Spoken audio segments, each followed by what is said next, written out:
my name is Jaybird and welcome back to this fucking disgusting game. Anyways.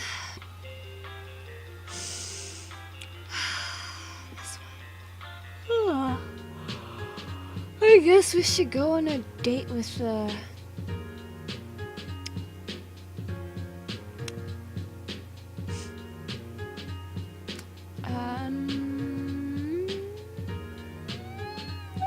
we should just go on a date with, we should go on a date with, Dustin. As soon as I can get the guide up. There we go. Okay, Dustin. He's not wearing a shirt in his picture. Please put a shirt on. Delete contact. Yes, please. Flipping through my contacts, I saw Dustin's name pop up. I hadn't talked to him since we met at the club. Maybe I should give him a call. I also have chocolate milk. Ring! Ring! Click! Hey there, kid. Why are you calling the kid? It makes me uncomfortable! He knows. He knows. Hey there, kid. What's up? Nothing much. I just figured I should give you a call and see if you were still interested in that date. Sure. Honestly, I didn't know if you were gonna call back. I did get a little handsy at the club, and it ended on an awkward note. Yes, it did. It really fucking did. I was uncomfortable. Water under the bridge. Yeah, it was a little weird. Fucking... Dude, it's water under the bridge. Life gets in the way sometimes. I understand that pretty well myself. I suppose so. Still, I appreciate the slack. I thought we hit it off pretty well, all things considered. You know, if you're comfortable with it, I've got tickets to a movie tonight. I thought I had a date when I got them, but, well, you saw how that worked out. The second one is yours if you're free around 7 p.m.? Sure. Sounds good. Meet you there a little before 7 then? It's a date. See you then. Aw, man. Movie dates. Classic. Classic! Well, I guess I'd better get ready to be seen in public. Once I'd gotten my usual day stuff out of the way and dug up an outfit, I noticed it was already getting late. Fortunately, the movie theater wasn't that far away and the night was warm, one of the other advantages of living in a tropical paradise. Oh my god. Oh, what? Christmas came early. Outback. I can't read that.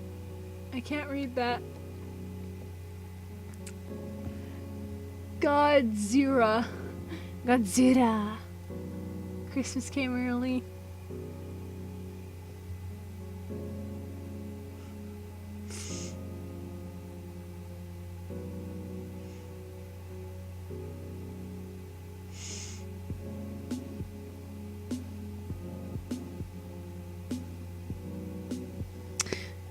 Sorry, I got distracted for a second. Popcorn. 1-5. Okay, I'm sorry. Forgive me for I have sinned. I took like a little minute to myself.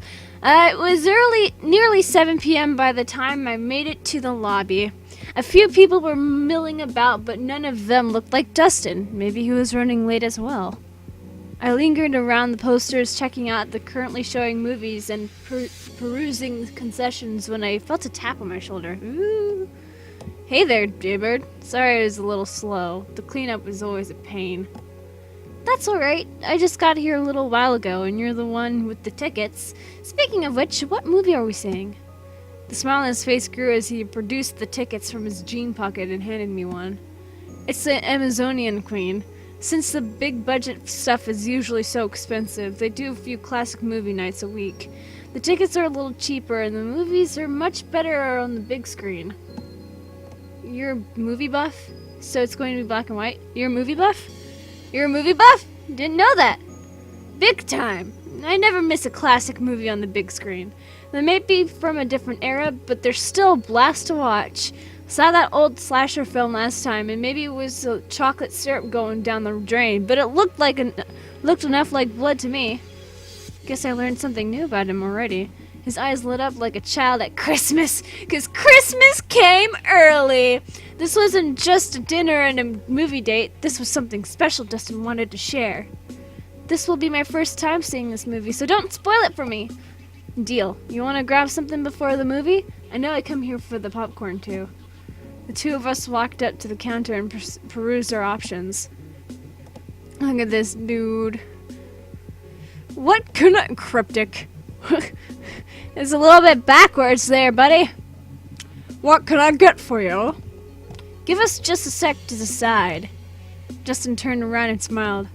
What do you have? It's my treat, so don't worry about the cost. Large single popcorn, large combo. Ask Dustin to choose. Oh,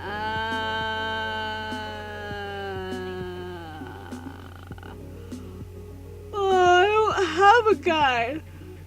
I don't have a guide for this. I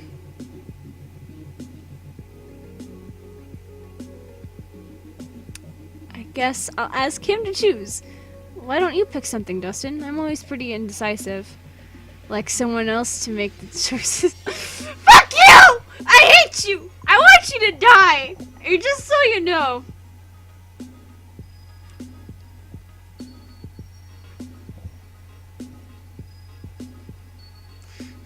I just want you to know.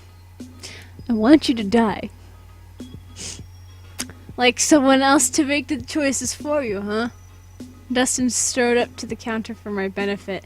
Maybe there was a small desire to see that forceful, confident lion from last night guiding my decision, but I wasn't about to admit that. I'll have a giant popcorn and a box of sweets for my friend here. Thanks, Dustin! Giant popcorn and a box of candy. Gotcha. What kind of candy? What kind of candy? See, I don't like sour candy myself, so if you gave me sour candy, I would fucking twist your nipples off. Well, maybe not that, but still. I hate sour candy. Get giant popcorn and a box of candy. Gotcha. It'll just be just a moment. Dustin paid the clerk before turned his back to the both of us. While the clerk was busy filling up the bucket of popcorn, I felt a paw graze ever so slightly along the small of my back. Dustin grinned broadly and leaned in close enough for me to feel his breath on my cheek. Oh my god, no. Guess we didn't have enough time at the club for you to let me in on that sort of thing. Like a kid, I don't like you. I'm uncomfortable. My cheeks were on fire as Dustin's paw slipped down to cup my backside and give it a firm squeeze. Just say ass, okay? Just say ass. If you're going through all of this trouble, just say ass. Fortunately, or not, I suppose, the clerk turned back with the popcorn in Dustin's hand, slid stealthily away from my rump. Here we go. Should be plenty to snack on for the two of you. You didn't need to say that, okay? You're making me feel self-conscious. Thanks. No problem. Enjoy the movie. Dustin grinned back at me, taking a moment to ruin... He is such a Dustin, though. Just saying. He is such a Dustin. That name is forever ruined because of this game, for me. Taking a moment to run a claw along the nape of my neck. Ugh. Before grabbing the snacks and motioning to the theater. The two of us made our way through the small crowd into the theater. Dustin had already chosen the seats with the best view and led me through the crowds. Aside from the rowdy teenagers a row or so ahead of us, it was nice. The darkened room was cozy, and knowing Dustin was right next to me was comforting. Oh my god. It's perfect.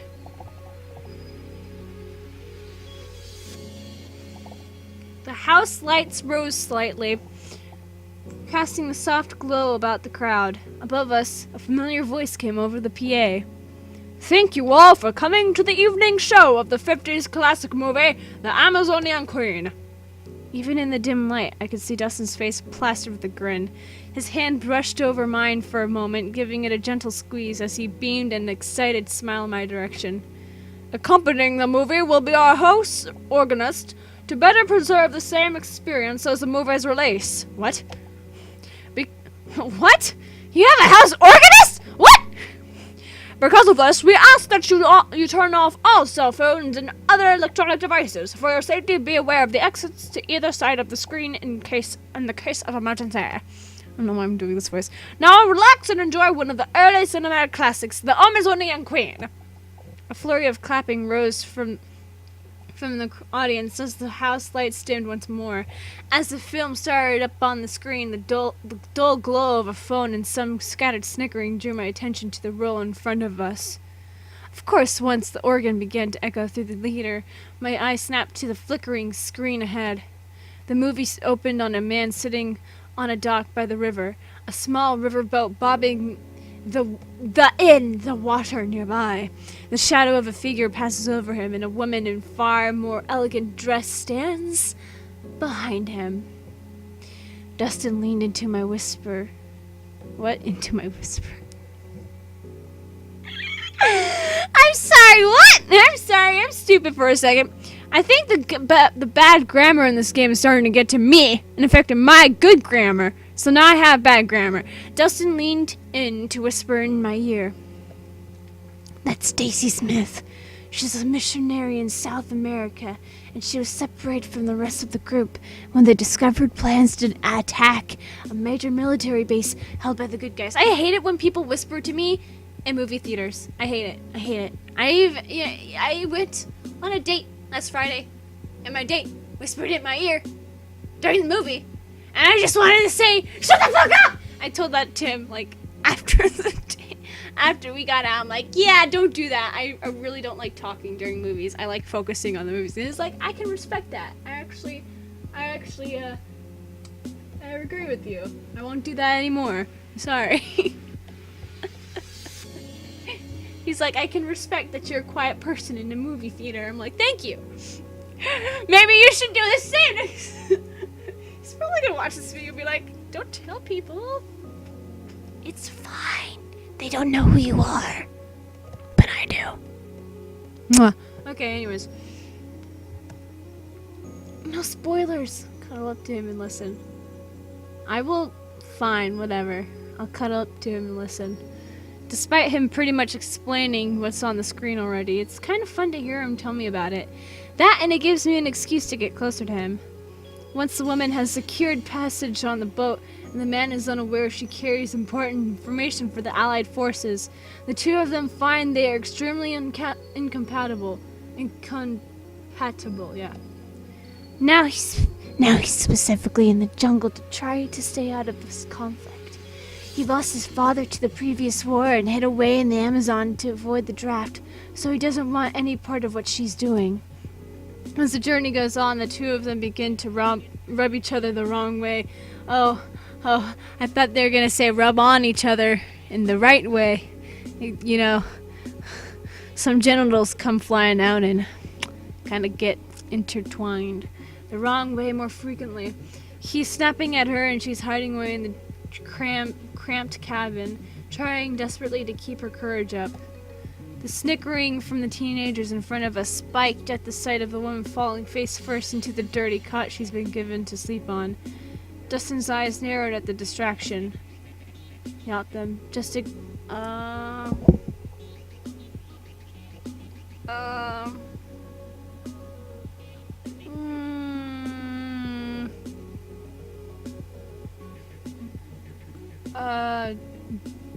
ignore them? Just ignore them, Dustin. It's not worth ruining the movie. As time passes, the two of them begin to enter a part of the jungle that's under the control of the bad guys. Avoiding gunfire, shells, and attempts to board the small boat, the man loses the woman when she is captured by enemy forces. This is the part where he realizes that staying neutral was just letting the other side win. Losing Daisy was like losing his father all over again, and he realized he has to do something. Alone on the boat, the man is just about to leave the checkpoint when we see him ball a fist and sock the guard right in the face. He heads deeper into the jungle to the bad guy's bunker and waits in the pouring rain for a chance to slip inside. It's at that point that the teens burst into laughter. Met with a few shushes from the other theater goers nearby, they simply mock them back and keep laughing. Reprimand them. Fine. You know what? Fuck it. We only have... Yes, I'm very sure. We're gonna reprimand them. You kids either shut up or I'll throw you out myself! The two of them turn back, glowing at me for a moment before they see Dustin's expression. At the sight of the perturbed lion, they sink back into their seats and grow quiet. Setting the bunker's ammo piles on fire provides enough of the distraction for the two of them to escape. As they rush back to the boat, she notices the blood on the side of his shirt and looks up to see his pained face. Saving her gave him some small closure for not being old enough to save his father, and she sees that the rough and tumble man really does have a heart of gold. Back on the boat, she tends to his wounds. It's touch and go for a while as she learns to run the ship while keeping him in bed. Necessity keeps them civil, but as time passes, they find it easier and easier. With only moments left to reach the command base before the attack, the two of them do everything they can to lighten the load and speed up the ship. We watch as she throws her luggage overboard, leaving the tattered dress she wears as her only possession. I love this part. Her sacrifice only further confirms his feelings towards her. What? He couldn't be bothered to get involved when the world was on fire around him, but her determination is enough to draw him out of that shell and drive him into action. They finally reach the command post, rushing in past the guard. I'm kind of bored reading this. Can we hurry this up, please? Guards to relay the information in the nick of time. The commander sends his men out to arrest the traitors and guard the perimeter. In the meantime, the two of them collapse in the medical tent, their hands falling into each other's before they sleep. Aww. The teenagers are at it again, making kissy noises and laughing uproariously. That's it! That's it! Leaning over the seat in front of me, I smack one of the kids upside the head. Startled, he jumps, turning back with a balled fist to see half the theater, me and Dustin included, giving them all the death stare. After a moment of hushed whispers, the teenagers shuffled defeated and grumpy out of the theater. The guy behind me pats me on the shoulder as Dustin beams at me. I just assaulted a minor! Are you kidding me? I just assaulted a minor and I'm just getting getting congratulated for that? Okay, yeah, sure, that's fucking realistic scenario. Yeah, sure.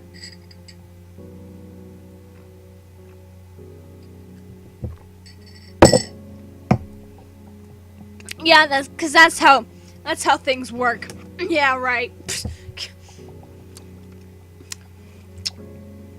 No one call the cops!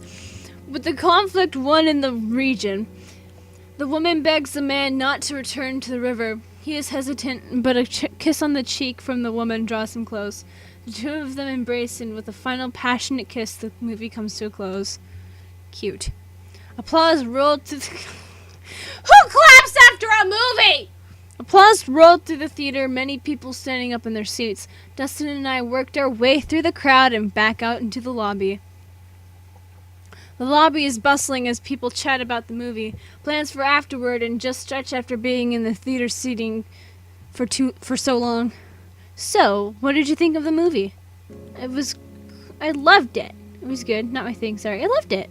It was amazing. I mean, I can see what you mean about it crafting the cliches, but you could tell it was authentic by where it was coming from. I know, I mean, it's cliche now, but back then they were really playing with the medium. It was all new and amazing back then. I thought I didn't want you to spoiler it for me, but that dialogue really added some more depth to the movie for me. Thanks for indulging me. I love talking about movies, and that one in particular.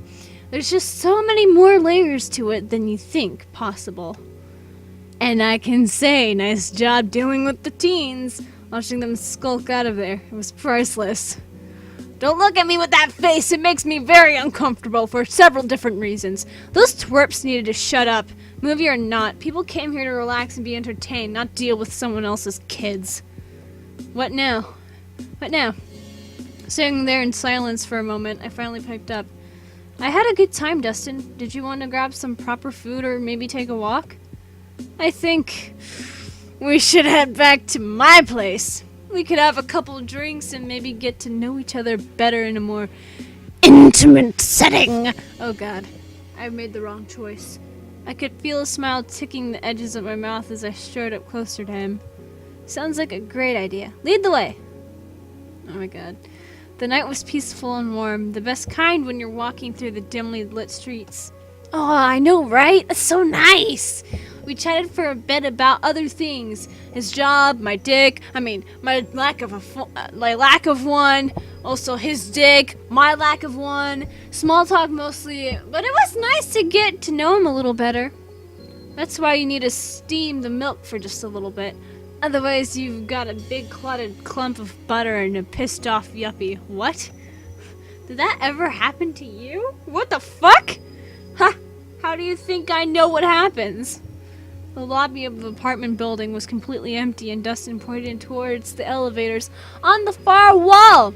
After we both got in, our conversation picked back up. I know it sounds good to be home all day, but with my social butterfly brother and my lack of desire to go back to my childhood chore list, I've been bored out of my skull. I'll bet. You grew up for a reason, after all. Last thing you want to do is relive your childhood. Well, the mediocre parts of it anyway. The elevator dinged and we walked a few steps out into the hall before he motioned towards the door. Here's my place. Come on in. Ah, it looks exactly like Mercy's. It was one of those simple upper floor plans, spacious with big windows to look out over the city. I could see the sparkling lights of the streets and the other buildings against the night sky. I had indigestion, I'm sorry. You could still tell it was a swinging bachelor pad with its leather couch and lack of a dining room table, but it was certainly comfortable. That is, except for the familiar parrot seated in one of the chairs. Ah, fuck. Guess it didn't take long for you to find someone else, huh? You're one to talk, Var. Particularly when you send me a picture of you getting railed by 3 other guys. What the hell are you doing breaking into my apartment? First, I didn't break in. I still had a key. Second, it's my father's watch I lent you. I need it back. Ugh. Go away. Lent me? You gave it to me for our first anniversary and didn't say anything about it belonging to your dad? What the fuck, Var? I still need it back. He's been looking for it and he'll have my hide if he thinks I lost it. It's not like you ever wore it anyway. Just wait right here, Var. I'll get your damn watch and I boxed up your stuff already. You can take it all, leave my key, and get out. Fine. No down off my ass. Downy feathers. Haha, I know bird things. Haha, ha, ornithology. Then you can get back to diddling your... It's funny because I use that word all the time. Especially when talking to the guy I went on a date with. We might go on once on Sunday too. I don't know. I just find it funny. They use their word! They use their word! Your little fuck toy here, I suppose. Dustin stepped into the bedroom, his eyes narrowed and his nostrils flaring. This guy knew all too well how to get under his fur. So you're the latest conquest, huh? Saw you talking to him at the club. Ignore him. Despite wanting to say something, I kept my mouth shut. I didn't want to get Dustin into any more trouble, and this guy definitely,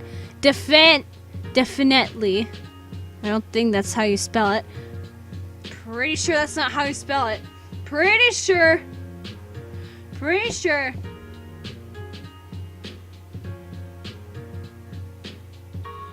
Yeah, that's not how you spell definitely. That's not how you spell definitely. It's defin it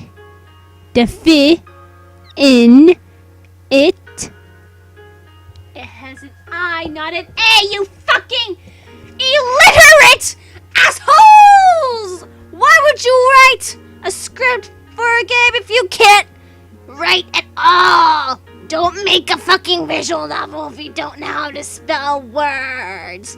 There's no such thing as spell check. Oh my god. But this guy definitely wasn't worth it. Lion got your tongue? Ha! Ha ha! Ha! Good joke, me. Ha!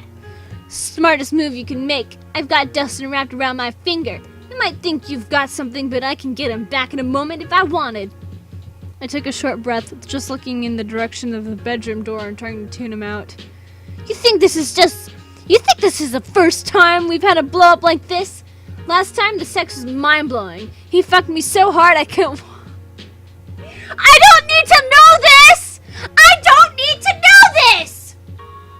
Why are you giving me this information? I don't need it!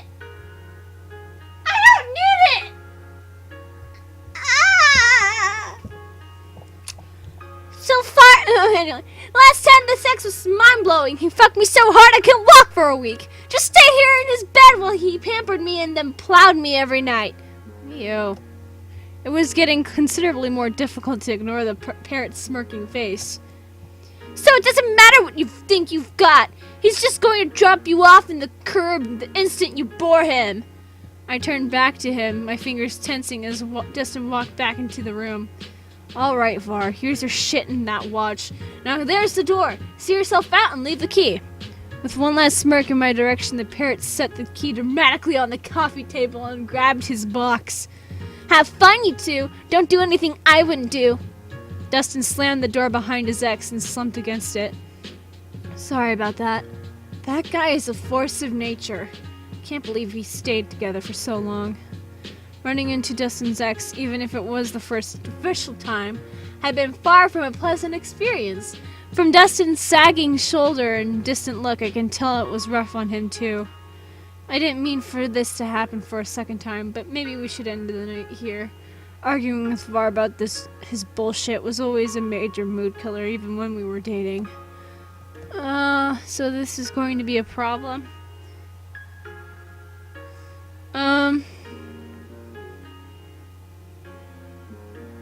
I understand. I get it. It's complicated when you've been with someone for so long. Even if they do turn out to be a jerk. Seen it happen to my brother and had it happen to me before. Thanks, Jaybird. I don't like it any better than you, but oof. Just talking about it is exhausting. I can go. Dustin walked from the living room to the doorway where I was, gathering me up in his arms and pressing his lips to mine in a tender kiss. Oh boy! I hope you believe me when I say this is the last thing I wanted to have happen. I had a great time tonight and I want to see you again. I want to see you too. Let's just end on this and we'll save up for the next time. I'm just glad you said there's going to be a next time. Aww. Okay, that's a little adorable. Oh my god, my voice is dying.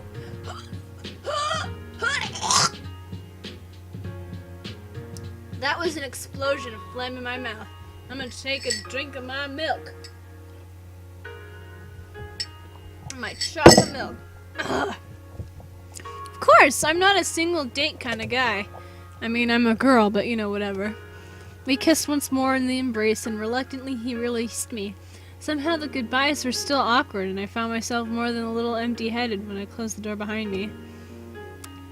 Maybe it's just dating jitters, or maybe Var's little chat with me had more of an impact than I'd like to admit.